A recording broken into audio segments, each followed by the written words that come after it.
Thank you so much, Passion Profit team, and especially Frida for inviting me. And thank you all so much for calculating my age. Some of you are very kind. I saw a 20 there, and I wish so. I wish so. But actually, you guys were all pretty much on point. If you take the average, you have the right age. I'm 40. I'm 40 right now, and they say you are what you eat. And I've been eating East African food for the past 5 years, so I must be East African by now. So I'm not Chinese, I'm not Japanese, I'm Ugandan now, perhaps. I'm your neighbor right now. But more importantly, I am a passionate believer of Jesus Christ, which is a very, very rare minority in Japan, where 1% of the population is Christian. And the 1% actually includes, various types like Jehovah's Witness and Mormons and so forth. So I think what we would normally call born again Christians would be 0. Some percent. Which is another reason why I am still single. At 40, you think that I would probably be married with kids, but it's very difficult to find somebody in Japan when there are so few Christians around. But anyway, that's a little bit about me. I tend to look Chinese, and when I'm in Uganda, people in the street would just go, "Hey, Ching Chong," or "Hey, China, China," or "Hey, Mao Zedong." And it's funny how when I say, no, I'm Japanese, the expression changes. I think it's because Japanese are so rare. And you see more Chinese people than Japanese people in especially East Africa. So all of that to say, I'm really happy to see how the gospel has spread to all the world, bringing people from completely different walks of life, completely different continents, into one Zoom call to praise his name together and to think about how we can glorify him through building kingdom businesses. So once again, thank you so much for welcoming me. All right, so I think we're all ready for a little bit of macro thinking today. My background has primarily been in banking, investment banking, and a lot of it also involved corporate strategy. That means that the way I look at things tends to be, when I'm professionally anyway, when I look at things, it tends to be from a helicopter view, from a macro view, using numbers and actual events that are happening around the world. And then we zoom in from there all the way down to your balance sheet, and then how do you, raise profits, raise revenue, cut down costs in the macro environment. So the topic today, as already discussed, is from reliance to reliability. And I can't wait to share this with all of you. All right, so I hope you guys can all see the screen. Can you see the screen? Yes, we can. Yes? Okay, good. So we've already done the introductions. And a very quick overview about what I'm doing now in Uganda. It's called African Business Institute. We already got a snapshot. It's a Christian postgraduate business program that educates people, entrepreneurs, or aspiring entrepreneurs at an MBA level. Our program partners are Oxford University and Cambridge University. And so there are a lot of teams and specialists who fly in from these universities to teach our students for 1 year. And then when they graduate, most of them start businesses in teams. And then ABI, African Business Institute, also invests into their businesses and helps them launch. So that's a bit about what we do. Do take a screenshot if you would like. I'll show the screen a little bit later as well, and visit our homepage. I hope you will like it very much. Now, today's agenda is very quickly, we're going to look at the global effects of COVID-19, and then we're going to look at the local effects of COVID-19, especially in East Africa. And we'll come back to the agenda many, many times, so you don't need to really take note of this one. So let's start with the first one, which is COVID-19's effects on the global revenue generation machine. When we talk about revenue, when we talk about profit, passion profit, right? When we look at profit, what we're actually looking at is not just how many customers bought your product this week or this month. That is the micro aspect. The macro aspect is a result of money traveling around the globe to get to your continent, and then get to your country, and then get to your municipality, and then get to your customer, who then buys your product. And so because COVID is a global phenomenon, we need to look at how the global revenue generation machine has been affected, because that is going to ultimately affect your bottom line. So let's take a quick look now at how COVID has changed the world. Let's look at the economic consequences, okay, that are involved. This is actually the first time since the Great Depression that the world is actually experiencing a global shock, where the economic consequences involve supply, demand, and confidence. Usually, all three don't get hit at the same time. But let's take a look. On the supply side, we have the local, regional, and global supply lines being disrupted. It takes petroleum to make plastic. It takes plastic to make, to make buckets or to make pens. And so when the global supply of oil has been disrupted, you don't get plastic, you don't get petrol, you don't get diesel. And so it starts from natural resources. And so supply actually has been disrupted. If you look at the demand side, there's a lot of loss in income in obviously households, but also corporates. And there's loss of confidence as well. And there's a lot of uncertainty about recovery. And this basically has shifted demand, consumption, into saving. So the world is kind of on savings mode now. If you have some income, what do you do?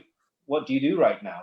You try to save it, because you don't know how long this is going to last, and you don't know how the economic repercussions are going to affect your bottom line. So you start saving. And that's not just you. The entire world is saving right now. It's in saving mode. So demand has been disrupted.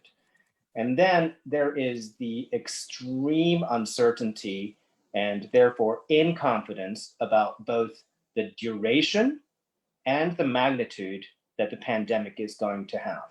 So this, again, like we said before, promotes saving, and it dampens buying. If you can make do with what you have right now, you're going to try to make do with it. You're not going to try buying new things.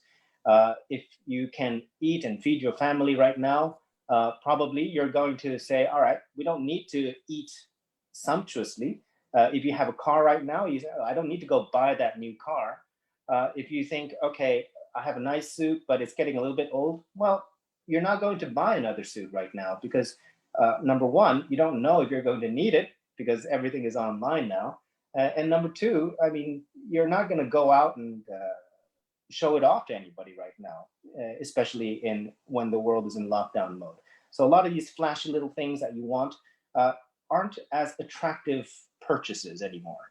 If you have an iPhone 5 and you've always wanted to buy another new model of iPhone, well, if your iPhone 5 works fine right now, you're going to just go with that for now until it breaks down, right?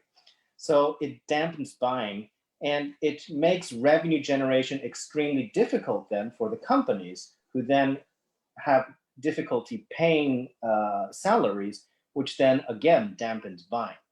And so confidence has been disrupted.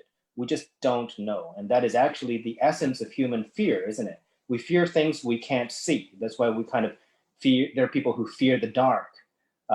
There are people who fear deep water, because you can't see what's underneath you, what's around you. We fear doing new things. Probably not the people in this room, because we're entrepreneurs, but a lot of people fear doing new things, but you can't see what's on the other side. And that dampens your confidence. And we don't know, for example, if there's going to be a second wave of corona. and we don't know when the treatment is going to come. We can't see, and so the confidence has been dampened. When all three have been hit at once at a global scale, there is a very big issue. And that's where we are right now. So let's zoom now from the global aspect into the East African community. I don't know if some of you have seen this already, but this is the EABC, the East African Business Council's report. Very early on, I don't think they've released another one since, but this was in April. And in April, they've already predicted quite a lot of things that actually came true as a result of COVID-19. Number one, you can see that the areas of supply chains that are affected, number one is a tie between decline in sales. People are not buying. Both households, individuals, corporates were just not buying. And so that affects, like I said, company profits, which affects salaries, which then affects buying, which then affects even the roadside stalls where people are selling, actually, I don't know what the roadside stalls in Kenya sell, but, my point is, even down to the roadside eateries, if people don't have salaries, they don't buy that anymore. And so it's a cycle. Another thing tied at number one at 55.90% is obviously border restrictions.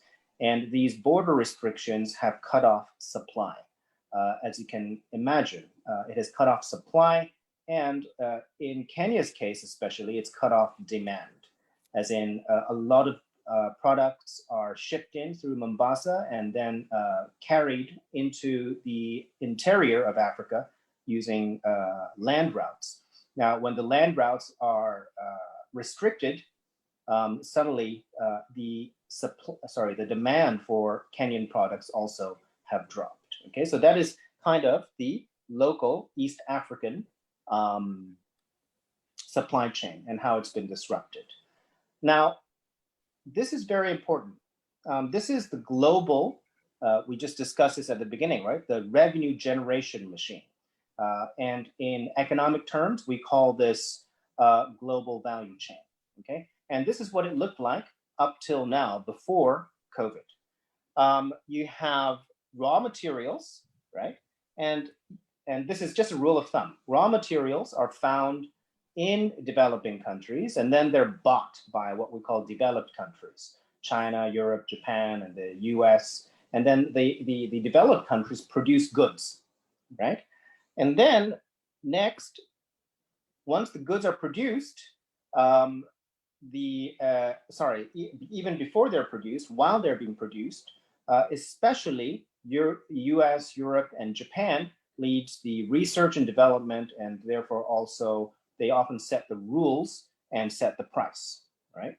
And so the price is set globally.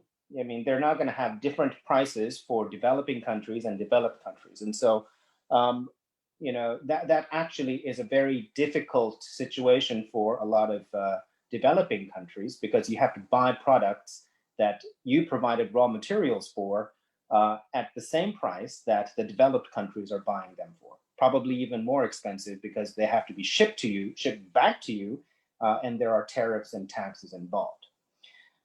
Okay, next step, China, which is kind of like the world's factory, mass produces what was designed in the previous step by US, Europe, and Japan, right? And so the emerging markets then buy the finished products at the same price, like we discussed, and they buy it maybe perhaps also for secondhand for a cheaper price.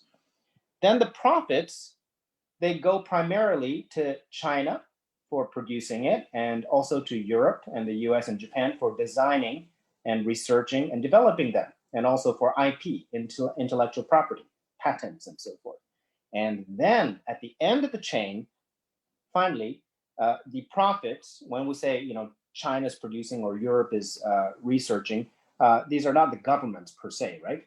It is the companies in these countries that are researching and developing and producing. And so the governments of those countries then tax these companies, and then the governments, once they have gotten the tax, they often give loans and donations to Africa and other developing countries. Okay, and like it or not, at least until COVID started, this is how money moves around the world. Now, the thing is, that COVID-19, the reason it's significant is the first time since the Great Depression that both advanced and emerging economies will be in recession. Okay, and this is very big. There are, there are economic crises, and then there's a health crisis. The economic crisis is what we saw during the global financial crisis, about 10 years ago. But the economic crisis up till now used to be that, the engine of the growth of economic growth globally was still healthy, because the engine of growth has always been the emerging economies. The economies of Africa and Southeast Asia continue to show strong GDP growth, right? And so even though the developed countries are experiencing a financial crisis, at least it evens out. And the overall world economy is continued stimulated by strong demand from emerging economies, even though the developed countries were hit badly this time. But this time, it's totally global. There's no region or single country that has been spared. Okay, so that's a very big issue. We've seen the entire supply chain, supply, demand, and confidence being hit. Now we've seen developed economies and emerging economies being hit. Now, the next one is very important. I said there are two crises. The first is economic, the second one is health. The health crisis, well, up till now, sadly, deadly viral outbreaks and pandemics like Ebola, for example, were stereotypically associated with regions like Africa and other developing countries. And so, the world pours out, aid because of the Ebola outbreak and so forth. But the coronavirus, it's really crippled the G20 countries, the developed countries, way earlier, and so far more relentlessly than it did in developing countries. I don't know how many cases of COVID has been found in Kenya and how many deaths it has resulted in. But I can probably bet my bottom dollar that it is nowhere close to what we see in the United States and Europe and Japan. And so the point is that these numbers have changed the priorities, the direction and nature of humanitarian donations and aid around the globe.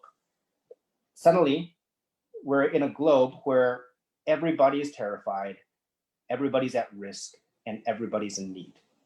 Okay, and so the pandemic has created a precedent now where many humanitarian charities and aid organizations have had to tell Africa for the first time, sorry, but you have to wait in line. And this precedent may have profound effects upon the world's perspective and sentiment towards international aid, charity, and their destination as the world enters a new normal. Okay, so actually, that's just the economic and health crisis. I said there are two, but I'm going to add one more because I want you to remember, kind of like when Jesus said, there are 6 things I hate that God hates. No, there are 7. The focus is on the 7th. Now, this time, the focus is on the 3rd. And the 3rd is this. There have been also geopolitical crises that have been happening while the world has been distracted by COVID, okay? And it's not small. As the world was distracted, what has been going on? Well, the US and its allies and China have been experiencing a huge and quickly widening rift, a geopolitical rift. And I will tell you later why this is so important. On the, let's take the United States, for example, there have been an ongoing, much publicized trade war. There have been hundreds of billions of dollars of worth of tariffs that have been imposed by both sides. Chinese imposing it on U.S.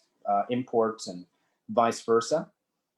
Immigration, the United States has told China, look, no, your students, your international students that have any ties with the Communist Party have to be sent back to China. No more visas for them, right?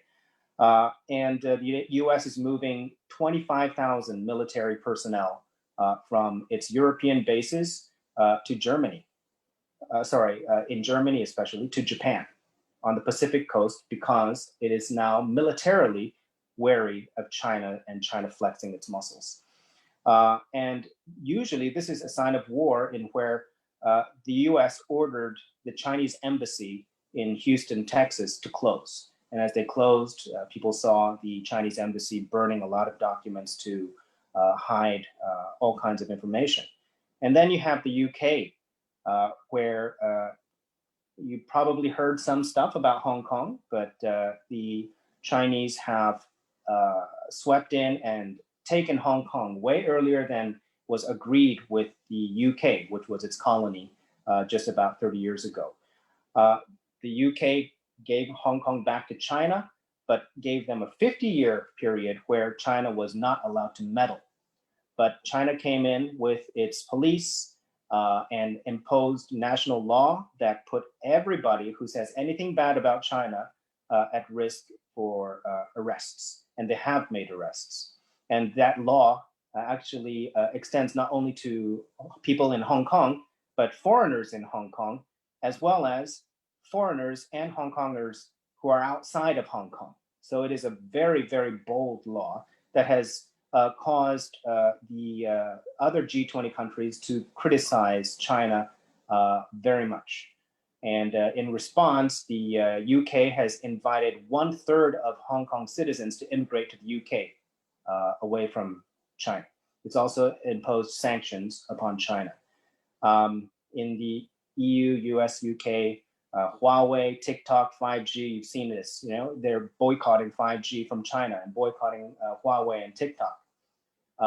And in India, there have been border clashes, military clashes on the border that have resulted in deaths. The Japanese have also started a trade war. They're paying $2 billion worth to Japanese companies that will come back to Japan from China, and hundreds of millions of dollars for those who will just go out of China anywhere. You don't have to come back to China. Just don't do business in China, okay? And so this is very difficult, a very difficult situation. And when COVID clears, we're going to see a very different world, a completely different world, where China is at odds with the rest of the US, European, and Japanese and Indian powers. And where's Africa in all of this? Okay. And before I answer that, let me ask you something. Why do you think China has been funding so many initiatives in Africa? There have been huge projects, infrastructure projects, and otherwise that China is funding in Africa. And a lot of people have said, Jun, what do you think? Because they think I'm Chinese. So, Jun, what do you think? And I told them, yeah, a lot of people think that it's because they want China's natural resources, but that's, I think, very, very, that's not a very key aim. And since 4 years ago, I had announced my suspicion, which later came true, and that is the UN Security Council. In the UN Security Council, every country has one vote. The United States is one vote, Kenya is one vote. And so when China wants to push something through, if they go to the UN Council, they want a lot of friends voting for them. So let's take Hong Kong, for example. When China swept in and brutally suppressed, the riots, brutally suppressed and arrested people who spoke against the Communist Party and arrested them, 54 countries in the UN Council supported China. How many do you think came from Africa? 25. Of the 54, more than half of the countries supporting China's moves are from Africa. Those are the blue countries. And the gray countries are not against China. They haven't said anything, okay? And the United States is gray right now because actually the United States left the discussion. But we all know where the United States stands. And so supporting China, countries supporting China include Burundi, Cameroon, Central African Republic, the Comoros, the Congo Brazzaville, Egypt, Guinea, Eritrea, Gabon, Gambia, Guinea-Bissau, Guinea, Lesotho, Mauritania, Morocco, Mozambique, Niger, Sierra Leone, Somalia, South Sudan, Zambia, and Zimbabwe. And so this is very, very difficult times geopolitically for Africa. When COVID lifts, there may come a time where countries will have to take sides on this geopolitical rift. Are you on the US and Europe side, or are you on China's side? And some countries in Africa, 25 to be exact, have already made their stance very clear. Why am I going into all of this? Okay, why am I going into all of this? Oh, sorry, I didn't change the screen, but as you can see, the blue countries are the countries that support, and orange are the ones who oppose. So the reason I'm talking about all of this is the global value chain. And what we talked about, everything we talked about to now, including China and including the supply and demand, is to show you that when COVID lifts, there's a very high possibility that China will no longer be the world's factory. So how dependent or how reliant is your business on a Chinese infrastructure project, or on Chinese clients, or on goods that are imported from China? How reliant are you? Because if you are, then it is probably time. You don't have to necessarily review your business model right now, but you have to keep very close watch on China relations with the rest of the world, because we don't even know the full extent of the story. The animosity is growing day by day. And the other thing is the donations coming in from around the world are going to be lessened tremendously, okay? It's going to be tremendously decreased, even during COVID, but definitely also after COVID. The world's donor money and charities will be focusing on their own countries and staving COVID and vaccinating people in their own countries, and not on other countries. Not to mention, with Trump's, US President Trump's focus on America first, there is a high nationalistic tendency in the larger economic powers around the world, where people are more interested in helping their own countries. All right, so the big question is this here: how dependent is your business on aid? How dependent is your business? How reliant is your business on NGOs and donor money and international aid money? Okay, because if it is, then you have to review your business, because that is probably going to dry up, or at least it's going to be disrupted tremendously. Now, we don't have too much time, so I'll really skim over this, but let's take a look at the global aspects of all of this. As you probably all know, this is from the business magazine Forbes, but there are 20, they listed up the 20 top reasons that startups fail. And the number one reason is no market need. And the rest is, ran out of cash, a lot of familiar stuff. But by and far, it was no market need. So what is market need? Okay, is it just need? And that is a very big question that we're going to try to address today. Now, here we have three circles. We have a purple one, blue one, and an orange one. The purple one is needs. Okay, these are needs for which people can't or don't expect to pay for. So a lot of NGOs and so forth help where there is need. There is need. It just doesn't mean that people are willing or able to pay for that need. If you're going to start an orphanage, or if you're running an orphanage, or you're running something that helps the needy, that's a great thing to do. That is a Christ-like thing to do. But in the next decade, let's say, you have to be careful if your operation is solely or heavily dependent on foreign aid or from donations, because that is going to dry up. And then you have blue, okay? And blue is demand, or what we call market need. That's the top 20 reason, number one, that's market need, that's demand. Demand is needs for which people can and will pay for, okay? And then you have the orange one, which is want. Want is things that people don't need, but will pay for if they can, okay? So things like a car for your business, a truck for your business, that's a market need. You might need that to run your business. But does it have to be a Mercedes-Benz? No, a Mercedes-Benz is in the want category. You might need to have 100 phones for your business. And you can just buy a very cheap phone, and that is the market need, right? That's demand. I need that, and I can pay for it because I'm a business and it's a core part of my strategy. But do they all have to be the latest model of iPhones? No, because that's the want segment. Now, in a high disposable income environment, okay, which is this slide, this is how much you will be able to earn from each of these categories. The need, you're not going to earn money in the needs segment, right? You're not going to earn money in the needs segment.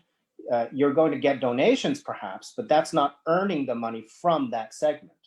That is aid from abroad, and it's not linked with the wallets of the people that you're actually directly serving. So you're not going to make as much money in the purple circle.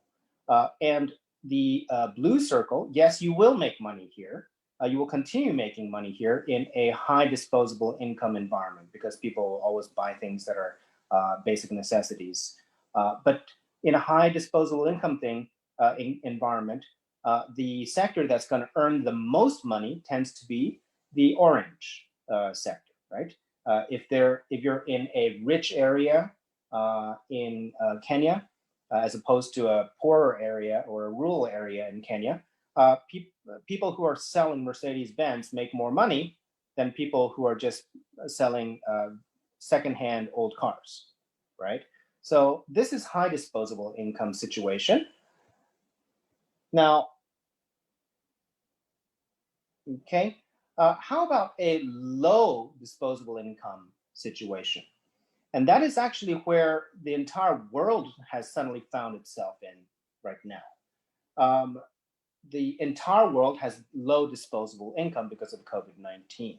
And so with markets with low disposable income, this is how much you're going to be able to make or earn from each of these categories. People are not going to buy things that they love or want. They're going to buy things they need. And once again, the purple circle, the need sector, is not going to make money, right? And also the donations will probably start to be disrupted majorly. And so this is not a sector that can continue in the form that it is today. And so I hope this helps enlighten you and tell you about, okay, I need to go and review how much is my business dependent on China and how much is my business dependent on foreign aid. On the second one, there is a matrix that at ABI we always show our students. And it asks a question, how NGO are you? How NGO are you? Okay. The more your business relies on donations, the purple circle, the need-based businesses, the less likely it is that it'll survive COVID-19. Donations are drying up. Even yesterday, I heard that one of the biggest churches that have been supporting some of our operations in the United States has dissolved, right? And churches are one of the biggest sources of donations. They're dissolving. People are not able to go to church, and they don't have money to tithe. And then also international aid organizations, okay, are having to say for the first time, like we said, Africa, you have to wait in line. Okay, so donations are drying up. How NGO are you? Now, take a look at this chart. You can see pretty much all the, let's say, capital needs that you would need for your business on the left side. Yeah, you have startup capital, operating capital, assets, fixed or otherwise, and salaries, inventory, and so forth. All of these very typical capital needs.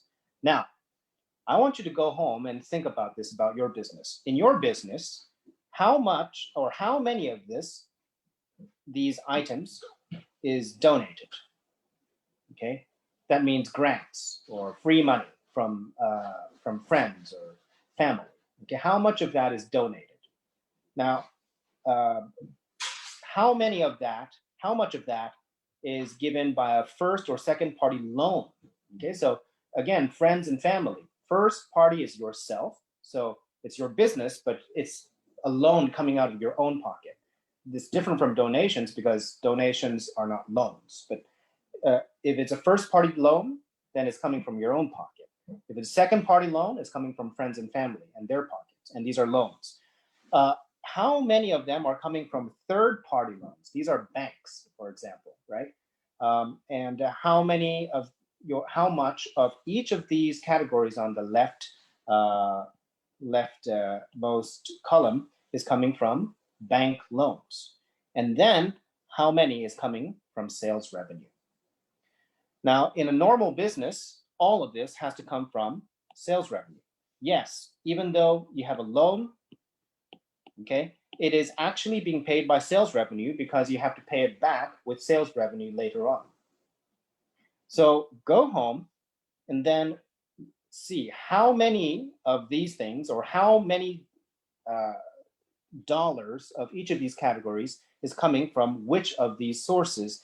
And I can't share this with you because it's proprietary, but over here on the right on the right bottom corner, you'll see how NGO you are. Now, if you're over 50, you have to start reviewing your business model. If you're over 75, you're in danger. If you're 100%, unless you review your business model, there is a likelihood you won't survive COVID-19. All right? So very quickly,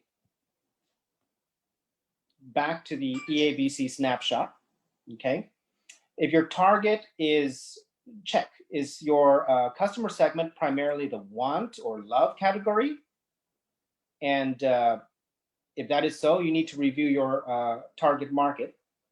Or is it a company that finds most of its buyers in the demand or market need, the light blue category? Then you're in a good position. Or is it in the purple category? Then you're in a bad position. Okay, and you need to start thinking about how to get out of that position. You can see how most business sectors are hit in the want or love category. Tourism and hospitality, that is a love or want. You don't need it, but you will pay for it. And 90%, its cash flow is 90% decreased. Okay, that is huge. That's basically telling you that the entire tourism industry is dead. And then you have logistics, because usually logistics tend to be things that you import, i.e. Things that are luxury items, okay? And that's been disrupted also because the borders are cut off. Retail and real estate, okay? You're not gonna buy land. If you have land right now, you use it. You're not gonna buy new land. And so that's, again, is a want or love category. And then retail, right?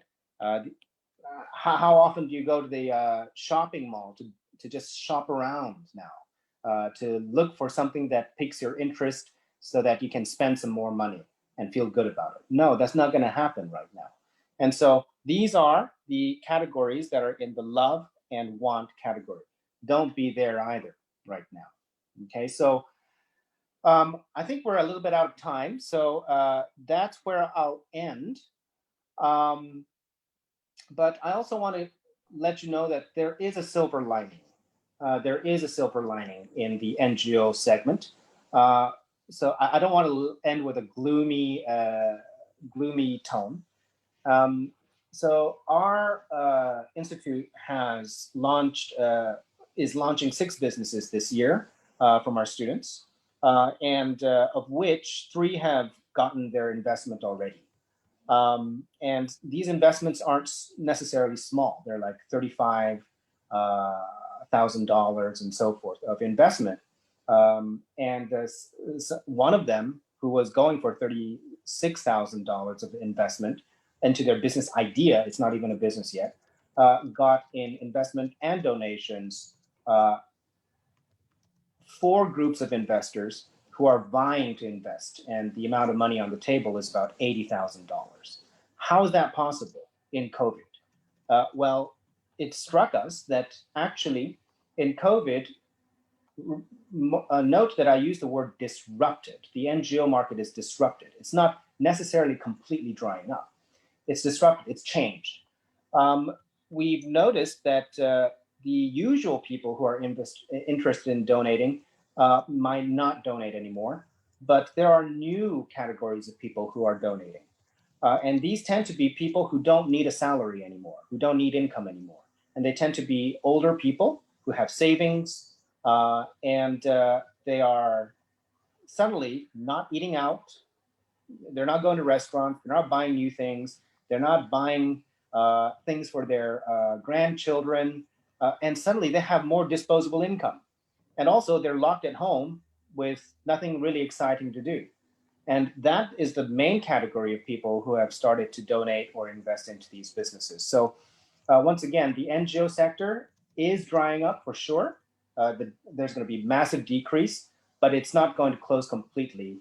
There will be a change, a macro level change in the NGO sector. So that's something also worth looking into. All right, thank you very much, and back to you, Frida. Oh my word. Thank you so much, June. Somebody said we need you for a whole month. Somebody told me on the chat session that we need to bring June back for a whole month. So I think they need an investor to get some money to make sure that we can keep June here for a whole month. Because June is not an NGO. He's a banker, he's an investor, he's a president of a Africa Business Institute, and they're serious about helping people make money. I really like this conversation, June, because I find that many times as business owners, we've been working with business owners for 10 years, and many times business owners feel that having no money is a problem with the economy, with the government, or some external situation without really looking inside the business. And you have really helped us to see the big picture, which we normally don't see when we are, enthralled with our business idea and trying to make the next sale. So this has been really good, and we're very grateful to have you. And please put your questions in the Q&A session. I see a couple of questions here for you. Somebody is saying, June, in the new normal, will Africa still remain the market for lower quality goods from China? I don't even know why they think that, but maybe you have an answer for that. And somebody saying, thank you so much for outlining the geopolitical shift in the world and the designs China has for African countries in the United Nations. So perhaps you can answer the two of those at the same time. The China story. Since you look like Chinese, they probably feel you have the right answers. Thank you. I think that Africa will continue being a very important export destination for China.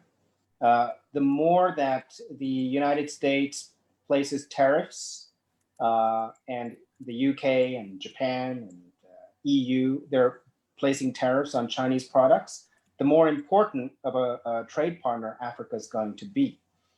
But as you saw from the slide.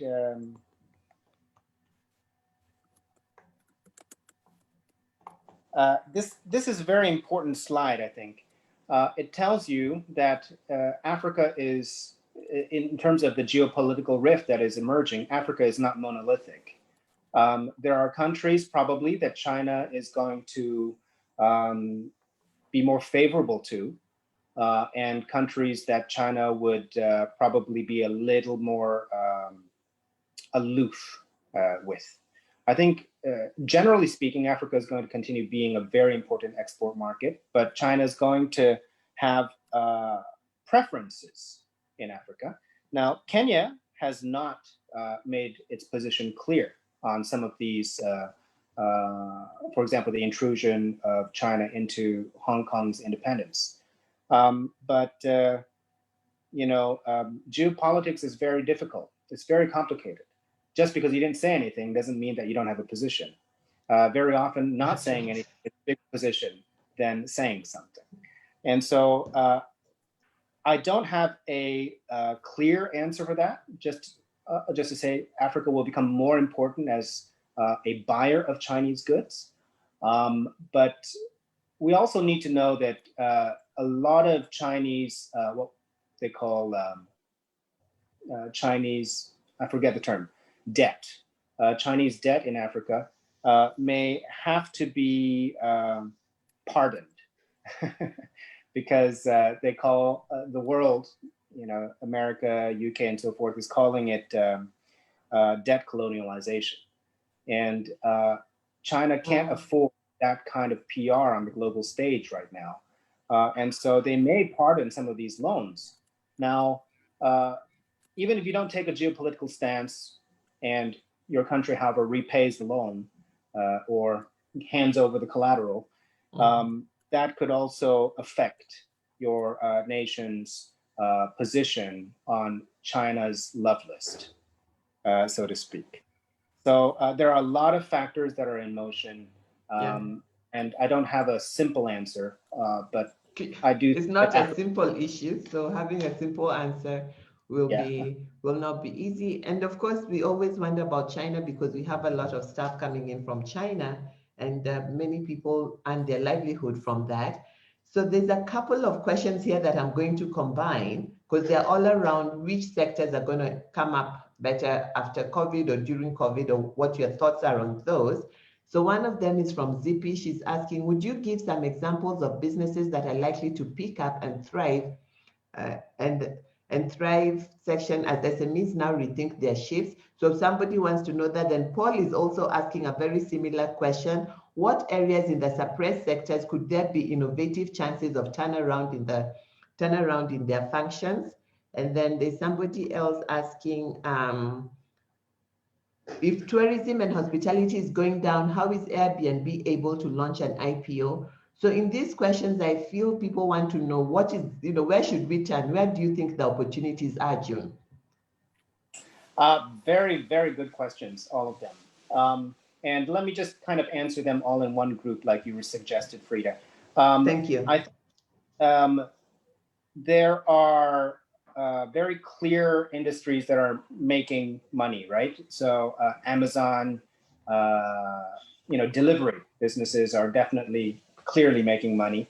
The telecoms industry is also making money. These are places that are continuing making money despite everything else. So let's not talk about those because those are pretty cliche now. Apple, for example, for the first time last week, I think it's technically the first company in the entire world to hit $2 trillion in market capitalization just last week. So electronics companies are definitely doing well. People are buying new electronic equipment so that they can work from home, right? So these are the big ones. We'll put them aside. Now, in the, let's say, SME or startup sectors, I think a lot of the businesses that are going to come out strong are businesses that focus on sharing. So Airbnb is a great example. It is, people are not able to buy very much now. So they'd rather share, they'd rather rent. So rentals will make more money, especially if you have competitive pricing. rentals, sharing of cars, sharing of houses, sharing of computers, sharing of office space. That will be very important. They'll come out very strong. Another very, I mean, I, you should definitely download the whole EABC report. But in it, one of the business sectors that is making money, or at least not taking as big of a hit, is consultants and management. And the management sector, let me give you an example. If How many of you have foreign friends, let's say from the United States or from Europe, Scandinavia, or India, who own a shop or a hotel or a restaurant or land near where you live? Well, because of COVID, a lot of them had to go home. Are they worried about their shop? Probably so. Are they worried about the restaurant? Probably so. So, management companies that will thrive are usually the management companies that are going to come in and say, all right, we will take care of this property for you, or we will run your shop or restaurant for you, and we will send you quarterly or monthly updates. We will do it responsibly for you. And that gives, I mean, that's a whole new market, right? It's a market that exists primarily because of COVID. That kind of company or that kind of service will definitely thrive. And anything that has to do with, I think, what do you call it? Transportation inside the country, or transporting goods inside the country, that will thrive too. You can do it in a very small scale. Like if you own a food truck, then the food truck should no longer be just selling food, in the city square. It should be delivering, for example, and that would be important. Now, what are some of the important things for innovation? That's a great question. I think that was the second question. And here's a very, I think, important piece of advice, and that is, you probably you shouldn't be doing something that is completely new, that you don't have experience in right now, even if it is a good business opportunity. Right now, in the middle of a pandemic or right after a pandemic, it is very unlikely that you would get the investment necessary for something that you're not known to be good at, okay, that you don't have a track record for. And it's also very difficult, probably right now, to get customers to buy products if you haven't done it before.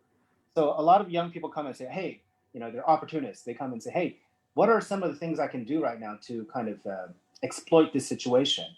I said, what are you good at? And what are you known to be good at? Now, look inside that sector for ways to adapt for COVID, because that's where you need to start.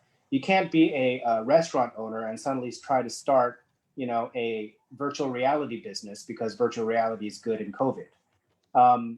You're not known for it. You don't have a track record for it. That means people won't give you loans for it. You won't have the capital to start it. It also means you don't have the network of people to support you, and you don't have the network of customers to buy from you. So be very aware of what you're good at, and be very aware of what people know you are good at. So if someone, let's take the management example. If you have friends who are abroad who have interests or assets here that need management, well, that's great. Why? Because that's an existing network. That's an existing person that you know.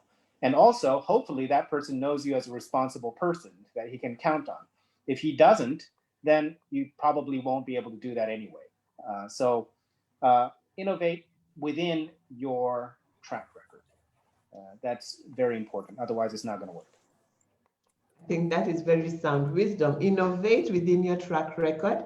Don't try and break a new track record during this pandemic. Thank you so much, June. And there are a couple of questions here. I'm going to try and combine them again, but you can also see them on the screen.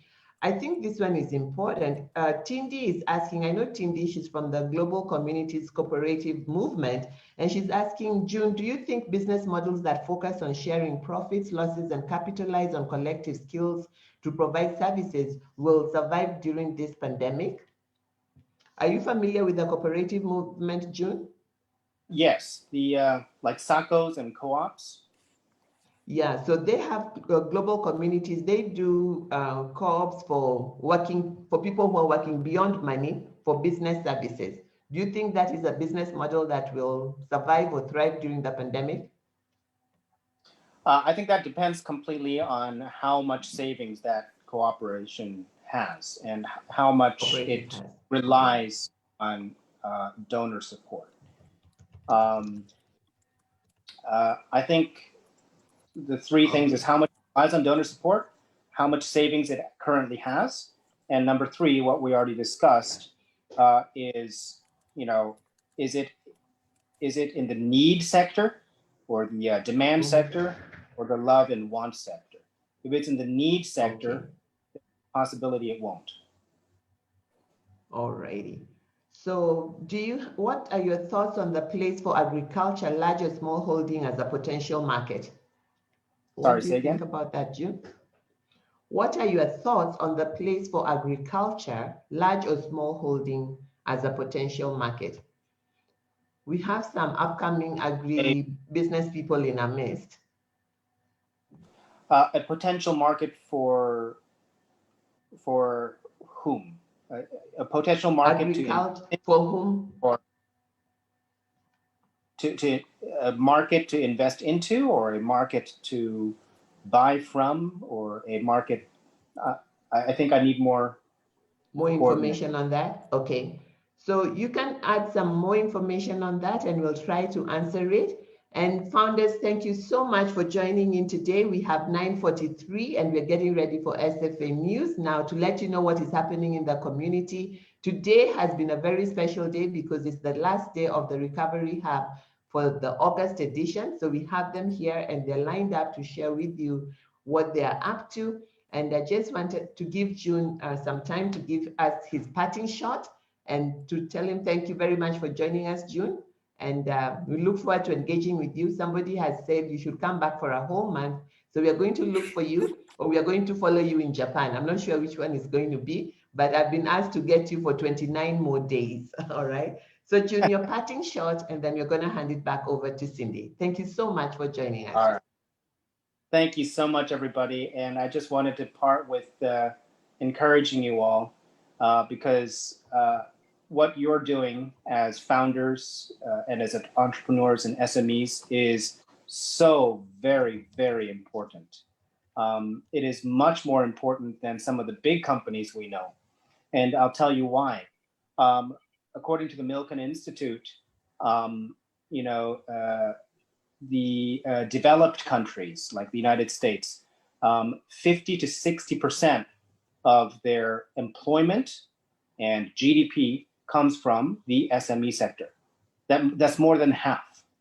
Right. And when you look at uh, let's say Uganda, I know Uganda well. So if you look at Uganda, you have a lot of micro companies. These are subsistence companies, mom and pop shops. They produce as much as they consume. And then you have large multinational corporates, and you also have government-related companies. Those are the big ones. And the SME sector is empty, or nearly empty. And so, that's a risk for that country's economy, but it's also a huge opportunity for the gospel.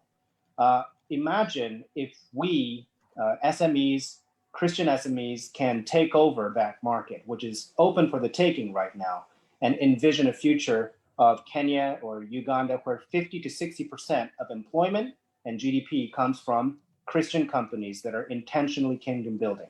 That's going to sway votes, that's going to sway policies, that's going to change your country and baptize it for Jesus Christ. So go strong and be encouraged and go with the Lord. Thank you so much. Wow. Thank you so much, June. Be encouraged, go strong, and go with the Lord because you're not alone. He's with you always. June, thank you so much.